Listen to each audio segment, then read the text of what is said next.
Yo, what's going on? It's your boy Tinie, and you're listening to the ACS Show. So usually we do a round of applause at the end of every interview. But this isn't a regular interview. It's a catch-up. This is a real catch-up. Yeah, real catch-up. Overdue catch-up as well. Yeah. So can we get a round of applause for Tinie, please, guys? Thank you guys, man. This is how we're going to set this one off. Thank you so much. Yeah. It's all good? I'm clapping for you guys too. Clapping for you. I'm clapping for you, So man. T, feel free to let me know if I've missed anything out. Go on. 7 #1 singles. Yep. 3 Urban Music Awards. Yep. 2 BET. Oh, you even put that in there as well, Oh, yeah? come on, man. The urban musical. We got to get everything in there, or as much as we can. I thought no one cared about that no more. We care. Okay. 2 Brit Awards. 2 BET Awards. An Ivor Novella Award. I think it's 1 BET award. Okay, we're just going to add 2 anyway. We'll We'll give you another one. All right, cool. I'll take it. Mobile Award, Nigerian Entertainment Award, UK Festival. BET. So that's what I'm saying. So there was 1 BET award, but then there's at least 4 Mobos. So we can at least... Yeah, Okay, we can move. can give- Do you get what I mean? Them around. Okay. Yeah. Can you hear yourself? You're good, yeah? Yeah, Cool. of course. Basically, long story short, you've been able to get all of these accolades, Accolades. still whilst having an intact hairline. Yeah. How? No, look, because people are going to think I'm hiding it now. Look. How is this possible? And how are you feeling as well? I feel good. I feel really good. I feel amazing. And I actually feel, for where I'm at in my life, quite accomplished as well, which I think living in a major city like London is a very difficult, it's a difficult emotion to feel. It's a rat race. Yeah, because it's a rat race and people are always leveling up. Do you get what I mean? So just even when you're starting to get complacent or you feel like you've done something, someone will always show you something different. But I feel complacent, and how have I been able to do that? God, bro, and just, hard work and just believing that I could. How's it been for me? It's been emotional, let's say that, but I always knew from the start that I was built for it, and that whatever was gonna come my way, it's all part of it, isn't it? If it was easy, journey, isn't it? yeah. Yeah. If the journey or any journey like this was easy, then like everyone would do it. Well, actually, in this new time, everyone is doing it. Yeah, but exactly. it's also how you do it and how you execute it. Yeah. And there's people fall away from the journey because they don't want to work as hard. And some people stick at it and it shows. And I think we can see that from you, definitely. Oh, of course. Definitely. In the last few years, you've become a father, Yeah. which is incredible. Congrats, bro. Thank you, man. How is that? That's quite kind of one of the easiest parts. That's one of the easiest things to do because anyone can become a father. But how has that changed? Absolutely, Yeah, you it's know. true, yeah, it's true. But some people don't stick it. But I ain't a father yet. Yeah. Okay. It's coming. Yeah. how has that changed your outlook on life? It's a good question. Like I said, anyone can be a father. Actually, of all the things, it's probably my proudest achievement, but it's actually one of the more easier things to achieve. It's probably not easy to be a good father, but in terms of being a father, like anyone can do that. But in terms of like what it's changed for me, it's just made my perspective a lot more broader. I think, to be honest with you, like as an artist, like I'm an artist first and foremost, and I've always been like a solo artist as well. So you have to really think about yourself a lot. And a lot of people might not want to admit that, but it is quite a self indulgent vocation to take on. Sort of like being a model to a certain degree. I hear you. To a certain degree. Do you get what I mean? It's you and yourself. It's you and yourself. When it Do you get what I really mean? goes down to it, and you need to be emotionally you have the endeavors are only for you. So you have to have that mindset. Definitely. So, and I know you guys can relate to that. That's why I use that as an analogy. And I would say being a father has kind of helped me look at things in a broader way, like beyond myself. Like obviously I've been doing this because I want, intergenerational wealth, all these different things. You know what we've learned, for your kids. And when I'm hearing Kanye off the grid, I'm like, yeah, man, this is what I've been trying to do. Yeah. But really, the fact is, especially starting at the age I started, because the first song that I released that really hit, not in the charts, but in people's hearts, was Wifey Rhythm. And that's when I was 16. Channel U days, do you get what I mean? And that's when I was 16 years old. So I'm basically like a child star, basically like a Lil Wayne, somewhere between... That and Bow Wow. Yeah, Lil Wayne and Bow Wow and Justin Bieber even, if you want. Somewhere in the middle of that, but a UK version of that. And so... That's so much pressure and responsibility when that hits. Yeah, and actually so much mental health. Like in a time where we didn't really know about mental health, probably, I haven't been diagnosed with anything, but probably I'm just assuming even to come out of it in the way that I have, definitely a lot of mental health is involved there. But yeah, I guess so from 15 or 16, I've constantly been thinking about myself. And remember, this is like the UK. So I would say the UK in terms of like, you know, the feedback you get, the spectators, whatever, it's quite an unforgivable place. Absolutely. Do you get what I mean? People are very unapologetic about their opinions and their views. Especially now we have cancel culture, which is... Yeah, do you get what I mean? But it's a very unforgiving place. So like, not even to go too into it, but you know, like even when the three legends like missed the penalties and stuff like that, it's very unforgiving. You know, when you're doing good, you're doing good, but when you do bad or you're not doing what you're supposed to do, or people say, oh, you fell off or this or that, it's very, very unforgiving. So from 16 to now, I've been constantly in like, it's in a weird like survival mode. Yeah. Like, well, you have to be busy and you have to be busy, you have to be doing this, and like you set the bar so high for yourself, and you got to keep going, and you got to keep. So I think once I had a kid, because I was always like, at 30, that's what I want to do. Do you get what I mean? I want to do all of this, and when I get to 30, it's new things, it's new levels. So I think being a father has definitely made me have a broader perspective, and has definitely helped me think a lot more laterally. And it's definitely like a lot of things that mattered to me before. Let's say when you're thinking of oneself, and it's very like not ego driven, because I wouldn't even say I'm someone with a big ego like that. Not at all. But an ego is an ego, nevertheless. Do you get what I mean? So when things are ego driven, like versus when they're not, I think just being a father has helped me. Like, and it's a purpose situation as well. Like, definitely, you know, being a father. I'm not a father, but just, you know, the good fathers around me, they find their purpose and they find their stride, and the things they do. It's not about, you know, the money or the accolade or this. It's about the fact that they want to nurture a family, bring up a child. Definitely. Be responsible. Definitely. And if there's anything they can learn from you, is that anything is impossible, bro. You know, anything is possible, sorry. Definitely. Like, you know, and you've carved out a great career in fashion and music. What was the first brand deal that you had? If you can remember. In fashion. Because there's been a lot. In fashion? Yeah, like the first deal that you cracked with a brand back then. I mean, I wouldn't be able to start with fashion because like that's like further down the road. Okay. But I would say in general, I remember one of the first mad brand deals that I got was with BlackBerry. That's how long ago this was. Yeah, like I remember that. With BlackBerry, and I remember they said that's so crazy, I didn't know that. Yeah, BBM was popping off. And actually, BBM, because actually, to be quite real with you, and we'll get to it, I don't think I've done mad fashion brand deals like that. I mean, you did the Night Blazer. Yes, I did. PlayStation, Ray-Ban. Yeah. There's a lot of. You said he's like, remember it. Listen, there's a long list. No, there's a lot. Yeah. But in terms of like, I don't know, like in my mind, you know, like everyone's got their trajectory. They're seeing like, okay, I need to do this and this and this. To me, I haven't done the maddest deals yet. They're probably still to come. But the first major brand deal that I ever did was with BlackBerry. It was for a lot of P, especially at that time. I was like, what the hell? But it involved me flying to Australia for 24 hours. So basically, and I would never. The flight is longer than that. Anyway. The flight is longer than that. I was in the air longer than I was in Australia, and these are the things you do at 20 years old, 21, where you're just like, yeah, man, whatever. But that I remember. The reason why I remember it as well, and it's so vivid in my mind, is because when you go to Australia for one day, that is a madness, bro. Yeah. When I don't even know if it's a jet lag thing, but when it started to hit, I remember walking across the road, and then my legs just stopped. Like the rest of my body was going and my brain was going, but my legs, they just jammed. And bro. to know you've got that flight, I've been to Sydney, I flew to Sydney, and to know you got that flight and going back the same day, that's mad. It's mad, bro. Crazy. It's mad. So yeah, in terms of first major deal, that. But yeah, we can get to the fashion stuff. Should we go with the Nike thing? Yeah, but before you go into that, because you kind of played it too humble there when you said that, you know, they're not big brand deals.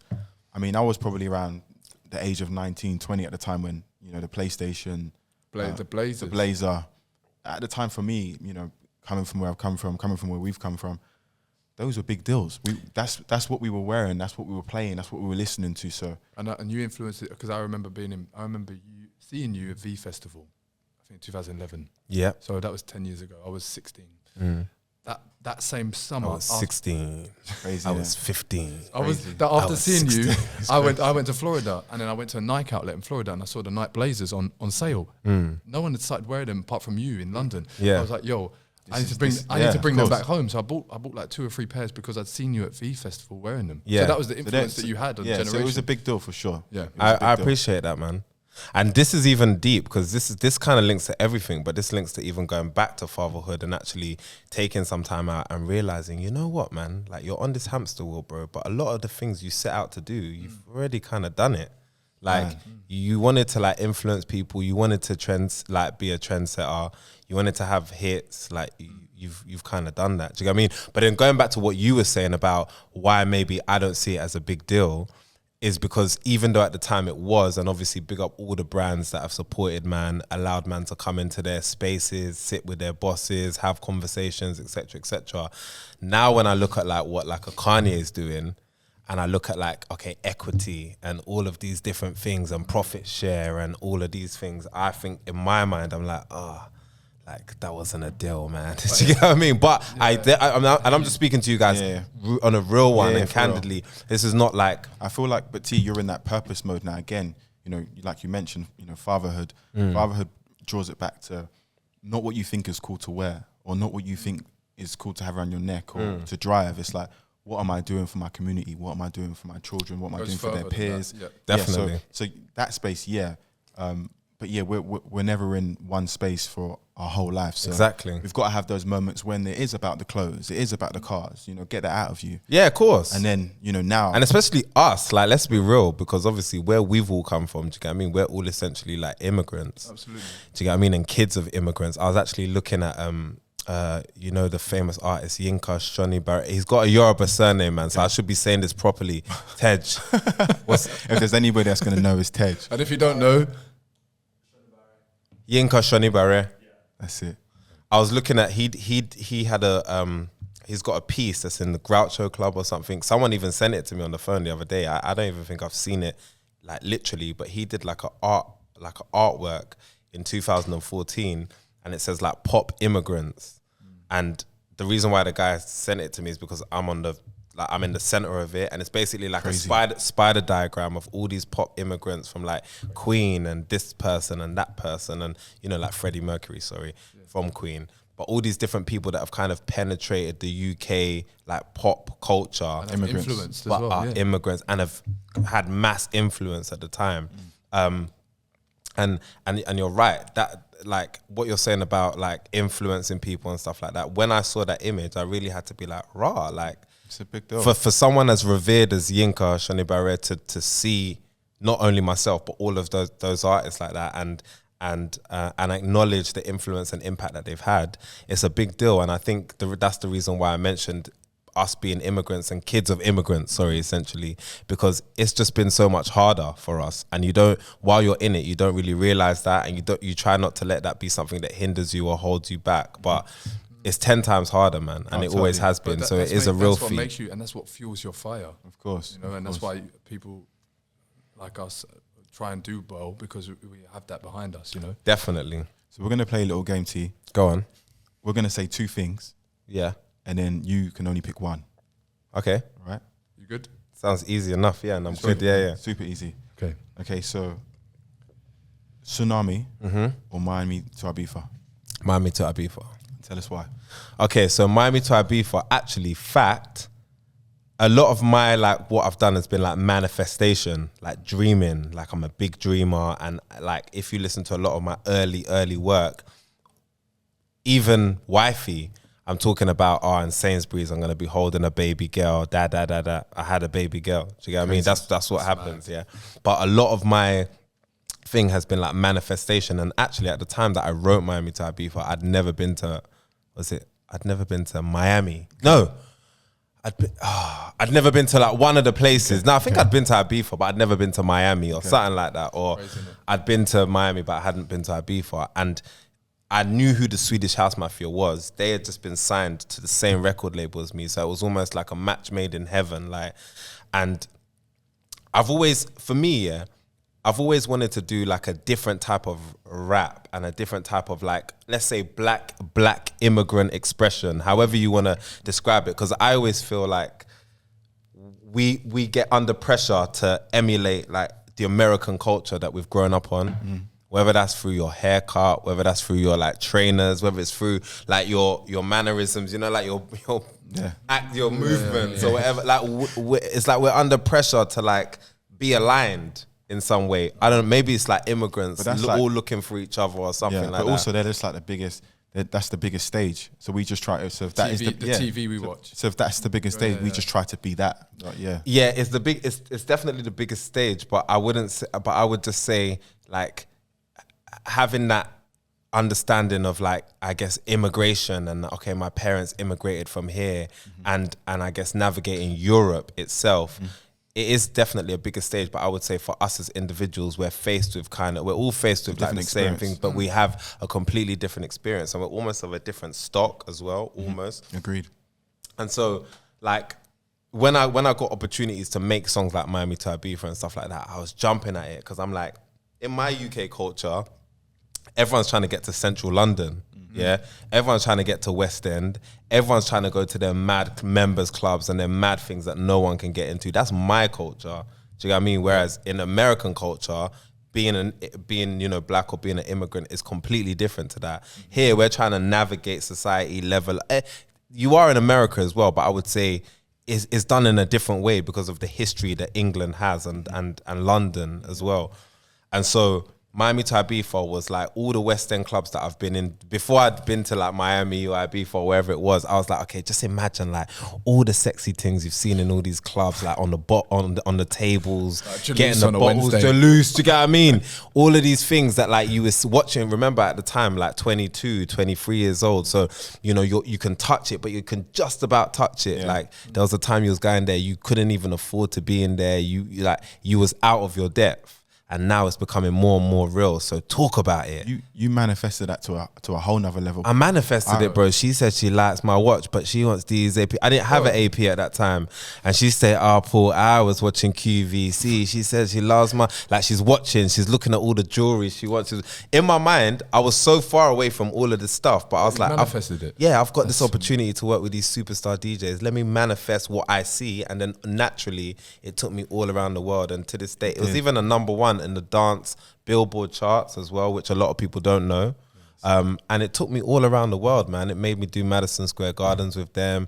I remember Jason Statham was in the crowd. Crazy. Usher was in the. It was like the sexiest crowd of like all these different people from the entertainment world I've ever seen in my life. It was crazy. And Madison Square is crazy. Crazy. I remember being in Stockholm actually with Tinie at one point, and we were in a hotel room.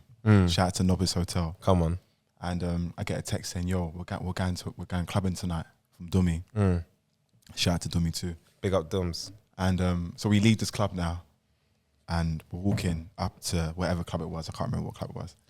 And we're at the stairway at the back of the club now, and the car pulls up, and the Swedish House Mafia jump out of the car, and then we all go up to this club together. And you're like what, 20? And around that age. And I remember thinking to myself, man, fucking hell, this is a whole new way of even just moving. Just so different. It's even past the music, man. I feel like that connection again, you know, seeing it in the flesh, seeing you guys together, seeing you guys move, made it really, you know, you can hear it with the music and you know it's possible, but seeing it in the flesh, being in the club. And it's two cultures. Yeah. Exactly. You know, definitely. Exactly. You know, London and Stockholm. Definitely. And I feel like you've done that really well. You've been able to merge at so many times two different cultures, but also two different pieces of expression. Yeah. Whether it's, again, heavy lyrics over a house song. I would say, bro, I would say you've hit the nail on the head, because I'm always trying to work out how to like describe my thing or whatever, but that's really my USP. Even if you go back to Wifey Rhythm, it's like,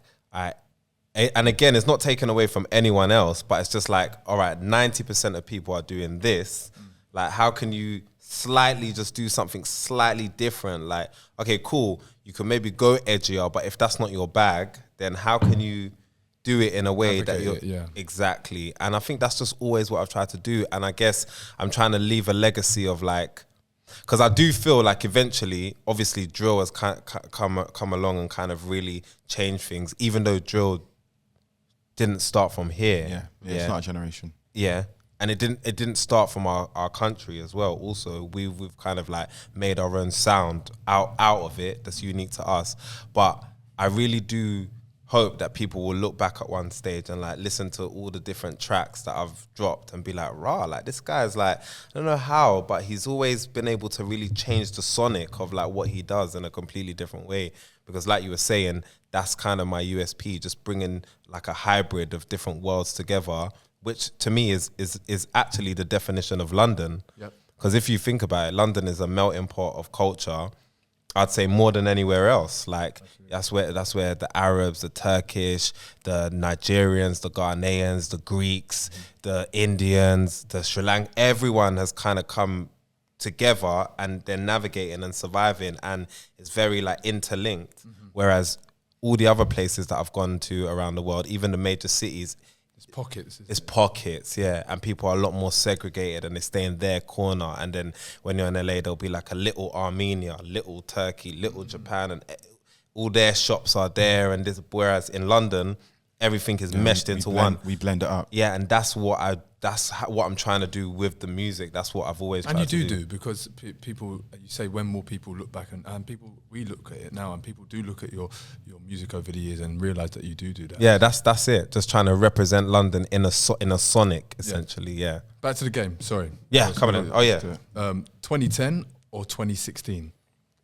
As in the year, what year? Wow, that's a good question. Yeah. I'm a futurist, man, so if you said 2025, I'll say 2025. For me, it's never backwards. It's always forward. And I would say, 2016, what can I say? Like, by 2016, we had the residency in Ibiza, and that was the beginning of it, I would say. Or we were already like 1 year in. You 1 year in. You were still at Ibiza Rocks then, yeah. Started at Ibiza Rocks, and we had this pool party. And again, like you said, with the Swedish House Mafia story in Stockholm, all of these different DJs, artists from all over the world were hearing about this party in Ibiza. And it was a small party. It wasn't like a crazy party. It was like 3,000 capacity type of party. And then we ended up moving to Ushuaia, which was 7,000. So in comparison, it was quite small.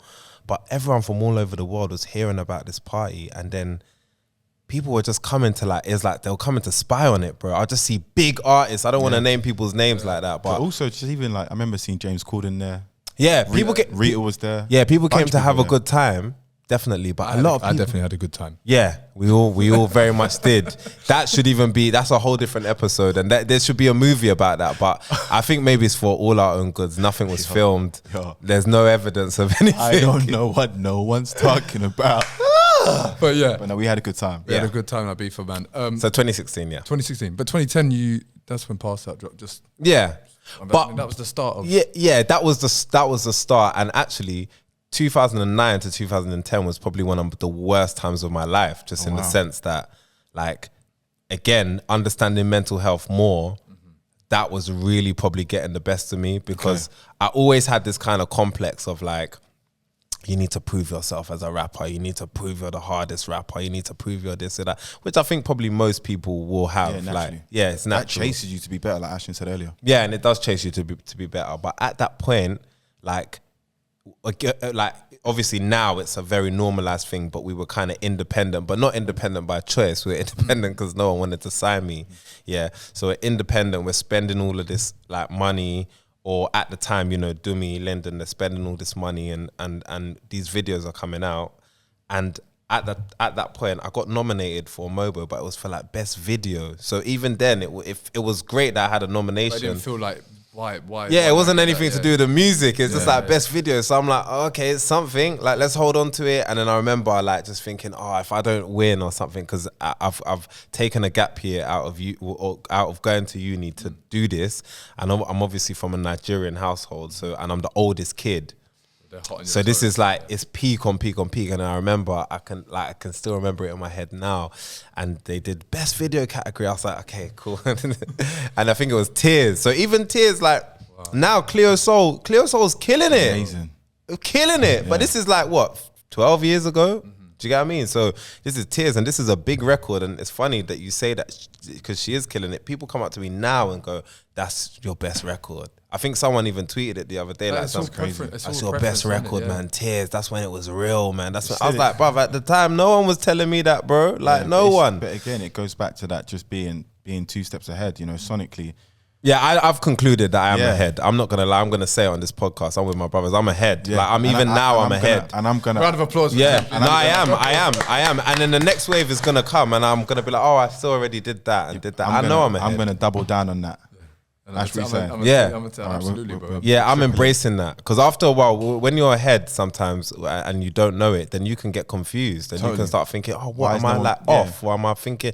Nah, man's ahead, bro. And you gotta be. And there's so many rappers now. You know, shout out to Lancey. Lancey's definitely one of them. Definitely, big up Lancey. These artists now need to just. I mean, and they are again. Just understand that just because no one's catching on to it right now doesn't mean. But people are. But that's the thing. That's what we need to get into. Yeah. But people are. But sometimes it's your algorithm and it's like especially in this time that we're living in. It's your algorithm and it's what you. It's like what you're scrolling through. Just because he isn't on what you're scrolling through, it doesn't mean like I go all around the world and I'll hear like Lance's music. Where was I the other day? I was in some obscure place. Like I was on I was in the ski slopes somewhere. Yeah. Crazy. And then we were like somewhere in like France or Italy, and then we went to one club. Actually, I like the fact that he said he was in France, or you don't even know which country he's in, bro. Yeah, that's real. T's moving around with 3 different passports, bro. Bro, he's ahead. 2 actually. No, 3. You're right. Bro. I do actually have 3 passports. He's ahead. He's been ahead. He's right. He's right. I do have 3 passports.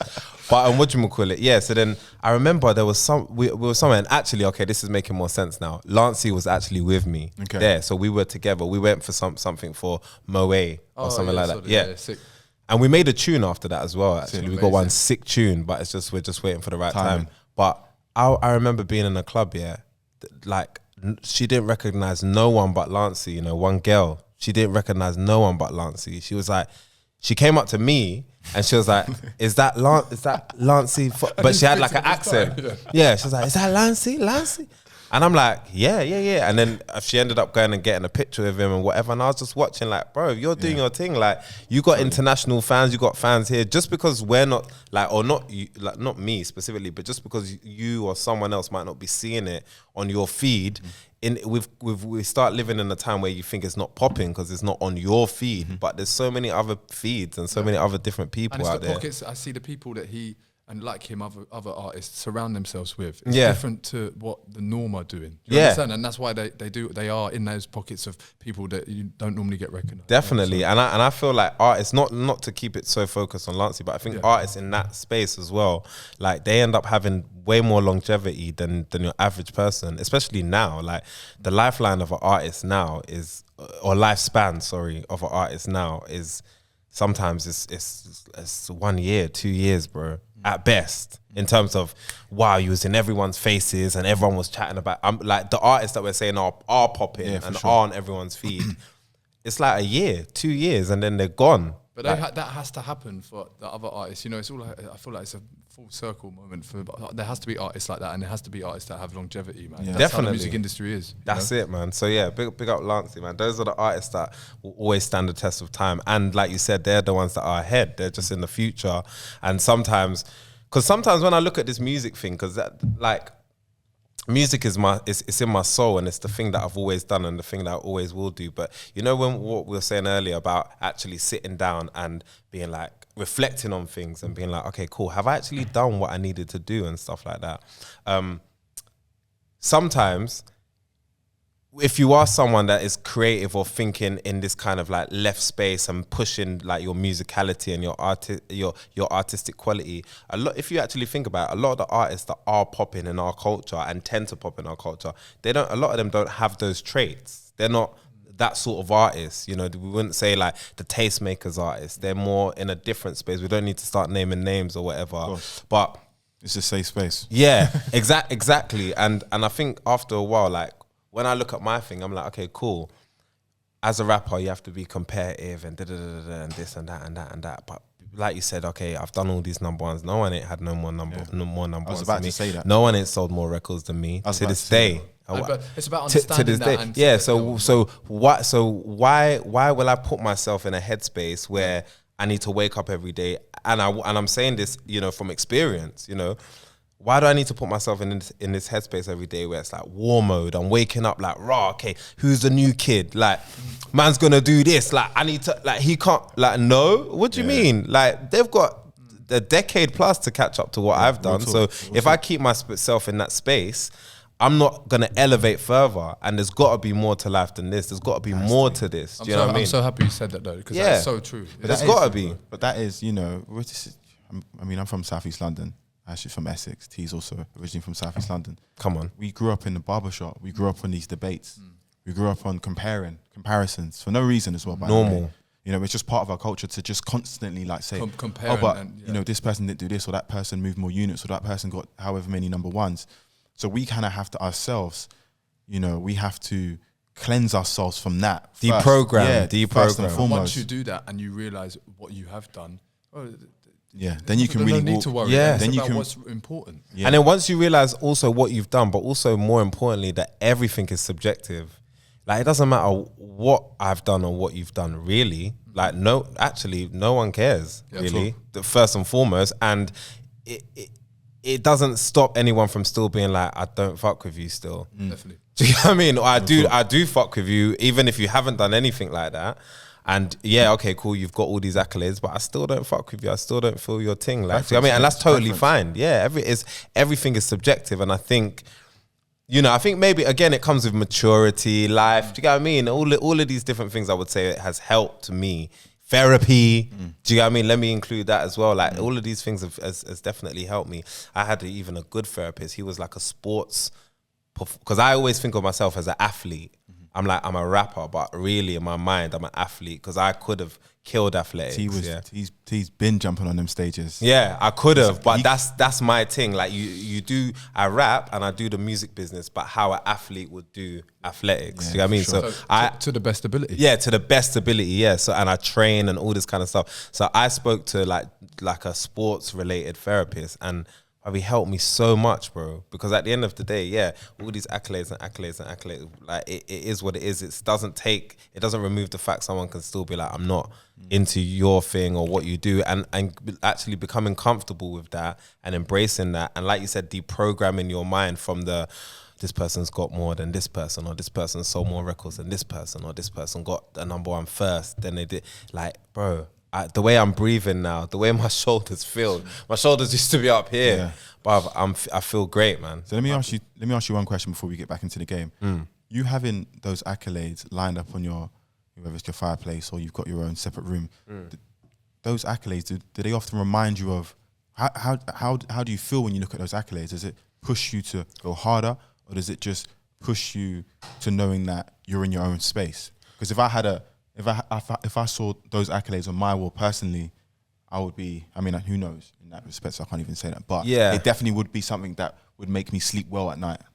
I mean, every once in a while, you know, like with certain accolades, you know, after a while, they'll change up the way that the statue looks, or do you know what I mean? So sometimes I'll look at it and I'll be like, I want the new one. Okay. Like, do you know what I mean? Like, I want the new one. They changed the design. Like, let me go and get the new one. Because you know, like when there's like a new crepe or something, you're like, okay, they've changed it slightly. There's the Cactus Jack one. I want that one. You know them ones. So that will happen. But I think it's more what you said. Like, it just makes me think I'm in my own space. Like, and especially at this stage of my life. Beforehand, I used to be like, nah, man, like, just keep racking it up. But if you get some space on the fire metal. But I think that's why you killed it for so long, because you had tunnel vision. Snatching of course. Of course. If I've done one, cool. Next. On to the next. But like I said at the beginning, where do you want to land? Where do you want to end up? What are you doing this all for? This is not to say that, like, obviously my mindset, I would say, has evolved, but it hasn't changed. I still want to do things, but I've had 7 number ones. Okay, I want to get 10. That's the truth, yeah? I'm telling you as my brothers, I want to get 10. But when I get 10, I'm probably going to say I want to get 20. And number one's where? I want to. And then I'll probably start saying, I want to get a number one in Brazil just because no one ain't done that. I want to do like, and that's cool. But after a while, you have to think: is that what I came in it for? Did I? No, that isn't what I came in it for. I came in it, like you said, to change the community around me, to change my life, to change my family's life, to be happy, to feel fulfilled. To be able to move up, to navigate through society and move up the socio-economic ladder through, like, for myself, for my family, for the people that I've worked with.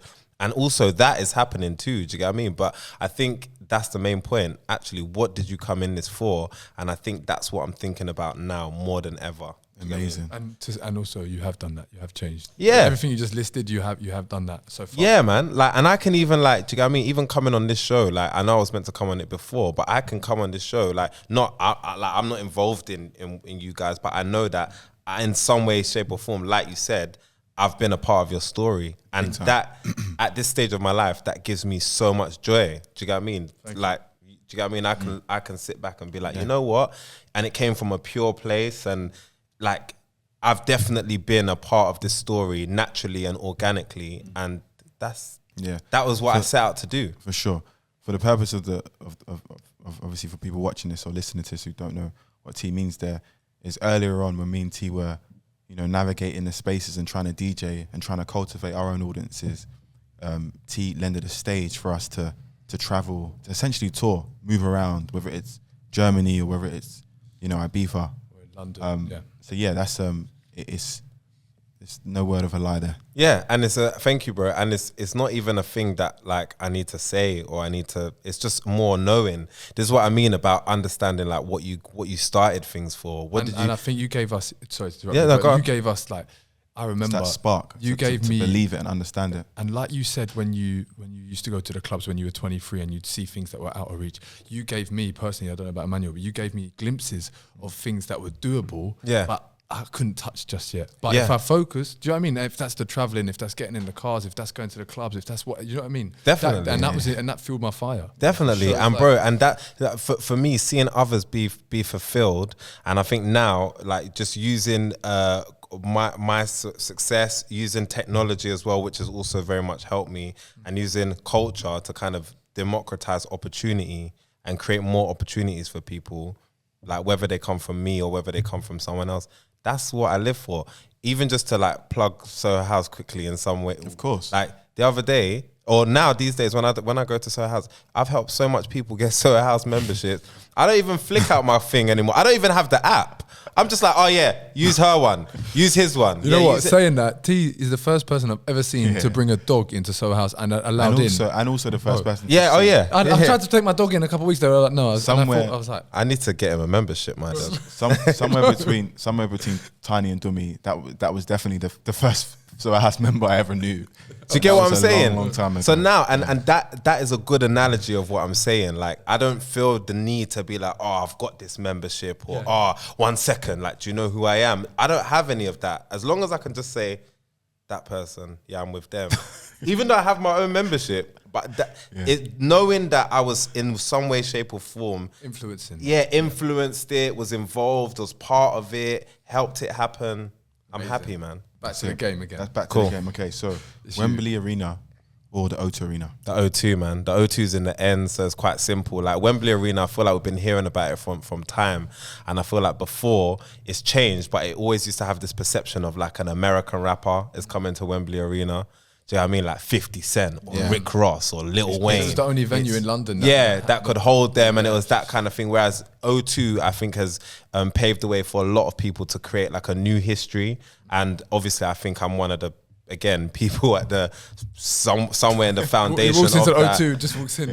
Yeah, do you get what I mean? But I grew up in that area. I moved from Peckham to Woolwich and Plumstead essentially, and I went to Greenwich. It was called the Millennium Dome before, when I was in year 6 with my new school that was in the Greenwich borough. And I remember we went there and there was like a diamond in there and there was all these different science things. And I remember like we got in a local newspaper, and I was in the local newspaper, and they were like, oh, all these bright, clever kids, they took a trip to the Millennium Dome. Who knew that like 15 years later, 11 years later, maybe I would sell it out. Do you get what I mean? And twice as well. Full circle. I mean, so that's why and I've sold out Wembley Arena, but this is more important to me. No, we need to get these FYs, and it's important. Yeah, but this is more important to me because it's in the ends, isn't it? Of course. Jollof rice or pounded jam? Boy, I would say at this stage of my life, it's pounded jam. That's why you're getting big, innit? Pounded jam. I thought he was getting he's doing jiu-jitsu. No, I'm getting skinnier. Yeah, bro, you're getting skinnier. No, but you're getting stronger. Yeah, but legit stronger. And my arms are getting like crazy, bro. The jiu-jitsu's helping, man. But yeah, pounded jam, I'd say, is more. People before used to say to me, oh, jollof rice is like party food. It's like baby food. Like you're eating like baby food. Pounded jam is a big man food. and I get it now. I gotta say, I was with E the other day and I was eating both of them, and he cussed me Ashton, out. Is Ashton it? eats them together. Nah, you can't really do that. Which is the maddest thing ever. You can't really do that. But also, I feel like, I mean, AJ as well. Shout out to Anthony Joshua. He, you know, he survives off pounded jam. You know, Definitely. Yams, that's important. Like for your strength, anyway. I think that's very relevant too. Like I think obviously, like in the past 5 years, Nigerian culture is really almost like synonymous and at the forefront of like the black culture kind of conversational sphere, just to be real, and I'm saying that as a proud Nigerian because it always hasn't been like that, you know, like Jamaica dictated a lot of like black culture for a long time, do you get what I mean, and the Caribbean did. But I think you're absolutely right. It is things like hearing AJ say, oh, Pounded Jam is helping me smack up all these man, like that makes me think differently. Yeah, that makes me think, oh yeah, okay, let me just eat a bit more. Mum, can you do you get what I mean? And I don't know if you saw my story the other day, but Derek Chisora came round to my crib, and then my mum, like that's what she likes to do. All the fighters that come, because if I'm not doing jiu-jitsu, then someone else that I know from that world, whenever they come round, they always want my mum's Pounded Jam and soup. So always certified. Should have bought that. Yeah, I know. Certified. But my man had his hat off. He was sweating. I was like, yes, this is a real man food. Still, it's real. Okay, the last question: Tinie or Tinie Tempah? Good question. I would say Tinie, because I would say those that know me, like they call me Tinie anyway, or T, even when my name was officially Tinie Tempah. And then, to be honest with you, I would say okay, cool. So all of the music that I've made, is like my legacy. But then when I think of like record label, you know, I don't want to be too negative and stuff like that. But when I think of like record label who I've done great business with, etc. But when I think of like their whole, like we're living in such a new democratized time that like I look back on certain situations and I'm like, do you know what I mean? And Tinie gives me almost like a new lease of life out of that. Do you know what I mean? That's probably a conversation for another time, but I'm just like, this is who I am. Tinie Tempah, cool, is this brand and is this artist and has done all of these incredible things, but at the core, the people that are closest to me and the people who I feel most comfortable around will either call me T or Tinie. You know, like, yo, Tinie, can you do you get what I'm trying to say? So, and I think it's also what you said as well about moving forward, you know? Yeah, and that's it, exactly. Moving forward, leveling up and all of this kind of stuff. You know, these days when I was watching The Harder They Fall yesterday. Amazing film. There's some biased opinions in here. We won't say any names. Yeah, but I would say... One of them's wearing a hoodie right now. Yeah, but for me anyway, personally, I found it amazing. And when I saw like, you know, it's produced by lots of people, but you know, James Samuel, this person. But when I saw Sean Carter, the story is incredible. When I saw Sean Carter, I was like, come on, man, you know, we have to be elevating after a while. Do you get what I mean? So who knows what the next one will be? Maybe. Talking about TV and film, you got a new show. Yeah, Extraordinary Extensions. Yeah, tell us how that came about. Okay, so quite simply, I was approached by Channel 4 and like the production company that was doing it. I've been approached for like lots of different things all the time, but this one was different because, again, it's like where I'm at in my life, where I feel like my generation would also be at. You know, people are either thinking about their first place, they're either renting a place, they're either thinking about their first place, or they've either got their first place and they're thinking about modifying it in some way. That's my generation. And I'm very much into property. Like, I grew up around a family that, like, you know, we ain't like got money or nothing, but my mum and dad have always been on property, like from the beginning. You know, the ones that buy houses, mortgage, then extension, this, that. So when I saw the opportunity, I was like, this is actually kind of interesting. And then it was at the start of the pandemic, then the music industry was dead at that point, dead with so much uncertainty as well as to, obviously everyone can always release music, but when the shows are going to be happening and all this kind of stuff and tours and just regular things that you would just, that for me, it would happen every week without me thinking about it. So I was like, this is an opportunity to kind of just try something and do something different. And yeah, as a result, I said yes. And I just spent quite a bit of the pandemic just driving up and down England in my car and just going to some mad houses, bro. Yeah, I saw a clip of it. It's in London. There was in Knightsbridge, that one, crazy, bro. But it's crazy because like the biggest extension that I looked at it cost like 22 mil. But then there's also another extension that I looked at that was in Essex that cost like 100 bags. Do you get what I mean? So the spectrum of relevant, it, it's like relevant. Like and at the end of the day, what I've learned in England, like we all love this thing. It's like property porn, isn't it? We all love to see what people have in their houses and who lives where, and that's quite nosy. A big thing. Yeah. We're all quite nosy. So I was like, this is actually a good space, and it's like something I can confidently kind of back and talk about, and I can see scope in it. And at the same time, again, like I said, I think I'm ahead.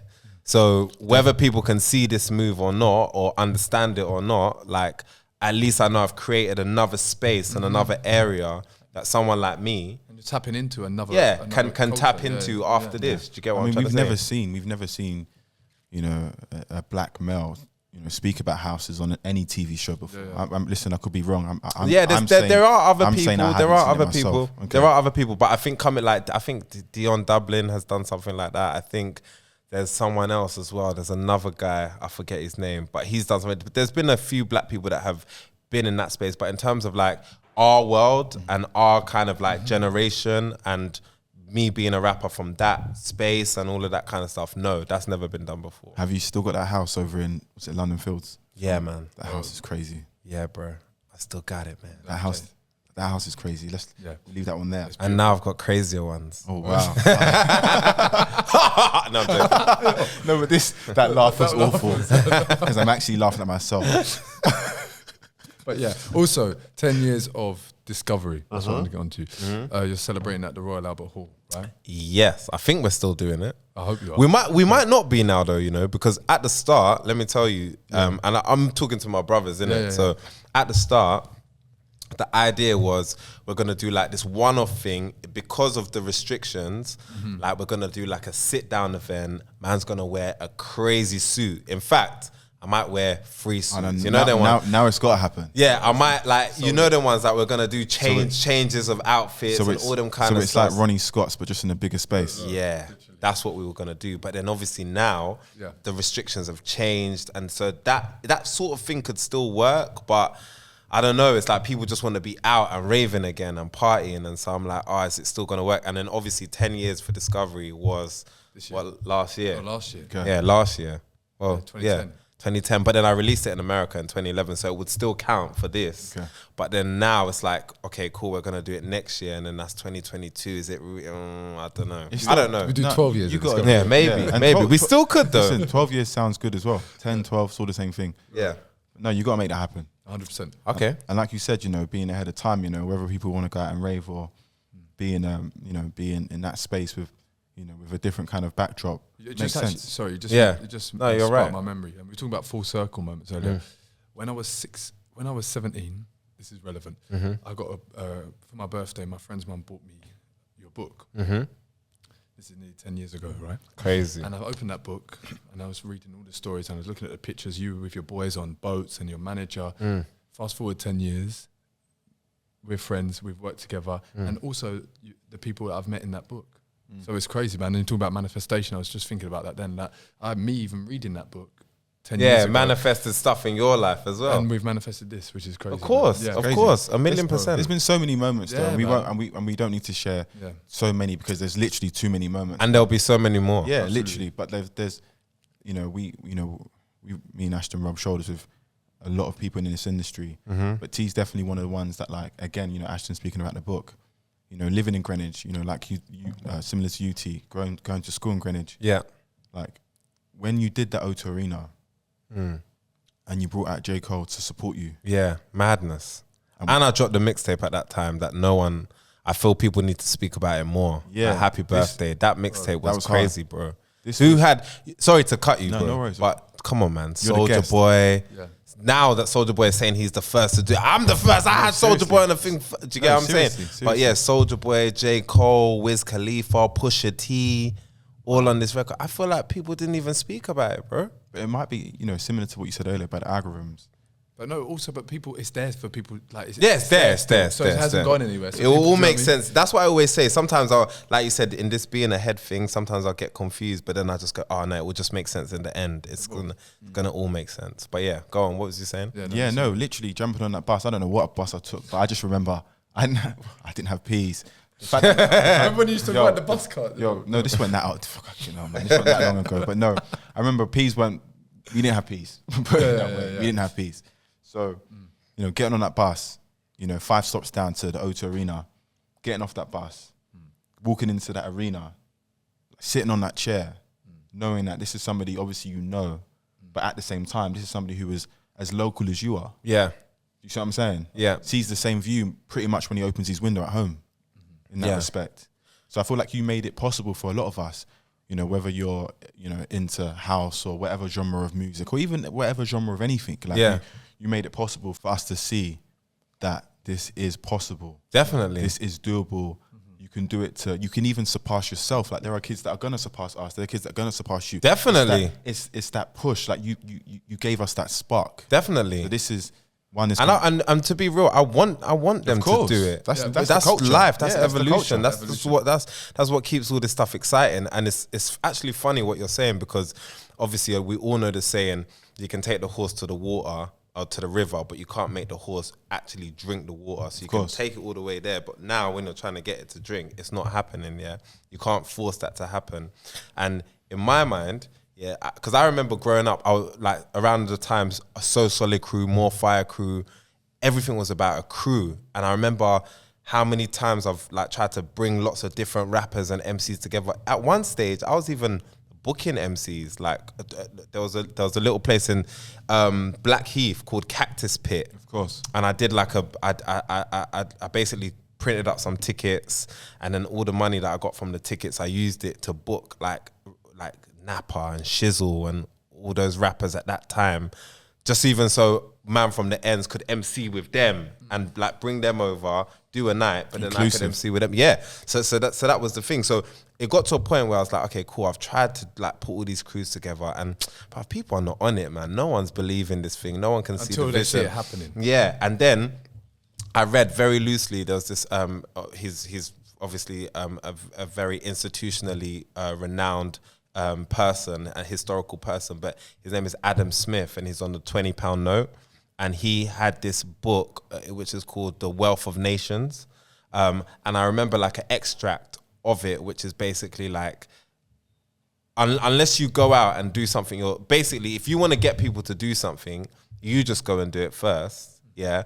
Just make what you're doing quite transparent, but you don't have to bring anyone. Just do it. And once people see that you're doing it and it's very transparent and clear what you're doing, naturally people will just start to follow what you're doing. Definitely. And that really resonated with me, and that's why I called one of my second mixtape or something Hood Economics, because when I read that I was like, this is making sense, because if I stay in the ends and I keep trying to rally up the man them, I'm gonna be here till I'm 40. Yeah. This ain't happening. So let me step out. Let me just start doing, okay, cool, I like this music. I want to do this. I want to wear that. People will say what they have to say. People will say what they have to say. People won't believe it. But naturally, slowly but surely, people will start to, just in that space, do you get what I mean? People will start to kind of like follow. And then, like you said, some people will evolve. Some people will surpass it. Some people won't. But you will essentially be a catalyst for something. And for me, that resonates till this day. And I feel like, it just kind of just goes back to what you're saying, but that was a way for me to like motivate the man them without literally like being on the phone, being like, come on, man, we can do this. Like, just do it. And when people see, you know, like there'll always be that story of that guy, oh, did you hear about my man, bruv? He just cleared mad peas and he's moved to like Mallorca now and he's doing, I wanted to kind of do that, but just through music. And you have and you did. That's it. Yeah, and you have and you did. Yeah. So we've we've spoken on. I mean, this is definitely too short of a time to really get into, what we want to get into. But T, we appreciate you. You are, in our eyes anyway, and I'm sure many others, the biggest UK artist to ever do it within the genres that you have. Thank you, bro. And that goes without saying. This is not even a debate. Absolutely. This ain't even a. And if I am, then I am, and if I'm not, then I'm not. And either way, I'm happy, bro. That's all I'm trying to make everyone see. No, genuinely. But this is our table, and we're saying you are. So no, I appreciate that, you, man. bro. I appreciate that. We've got another guy here who, again, you know, similar to what you said earlier about cultivating dreams and making things possible and bringing people on board and allowing them to be part of the team and vision it. Yeah. Tej is the truth. He's part of that vision. Definitely. So we got your flowers from Tej. And definitely bring them on for you. Oh wow, serious like that, yeah. We have to give you your flowers. Bro. Okay, man. Oh, thank you, bro. Wow. Another student. I appreciate you, T. Another student. Thank you. Let me, so yeah, no. Let me shake your hand. Don't leave me hanging, bro. Thank you. That's nice, man. No, 100%. And bro, do you know what? I know this is gonna block out our whole view. Let's block it out. Do whatever you want. I was about to move though because I need my face on camera. Do what you want. Do what you want. This is your show. You know what's funny, bro? That just makes it all worth it, bro. That's where I'm at in my life, bro. And I just want to keep doing what I'm doing for generations and generations to come, to the point that my daughter will get to 20, 25. She'll be running some company, or she'll be running my company, or doing whatever, and she'll just be like, "Here you go, Dad. Thanks." That's it, bro. That's it. So I really appreciate that. Thank you, man. This is T. Tinie. Thank you, bro. That's lovely. That's made my day.